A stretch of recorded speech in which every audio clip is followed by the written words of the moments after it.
Hi friends, இன்றைக்கி மசாலா சேமியா எப்படி செய்கிறதுன்னு பார்க்கலாமா? அதுக்கு ஒரு கடாயில் எண்ணெய் விட்டு கடுகு கடலைப்பருப்பு போட்டுட்டு நம்ம வெட்டி வச்சுருக்கிற வெங்காயம், தக்காளி, பச்சை மிளகாய் எல்லாத்தையும் போட்டு நல்லா வதக்கிக்கணும்.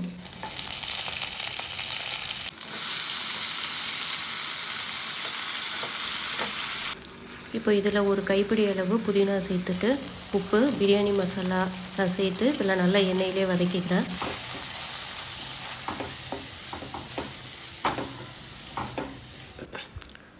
இது வதங்கினதும் தேவையான அளவு தண்ணி விட்டு இதை நல்லா கொதிக்க வச்சிடணும்.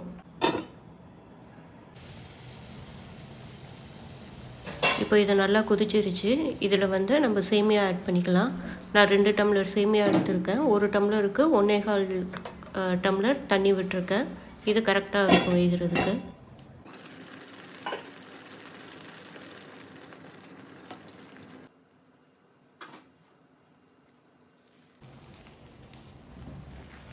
அவ்வளோதாங்க, நம்ம மசாலா சேமியா ரெடி ஆகிடுச்சு. ஒரு 20 to 25 மினிட்ஸ்க்குள்ளே இந்த ரெசிபி செஞ்சு முடிச்சிடலாம்.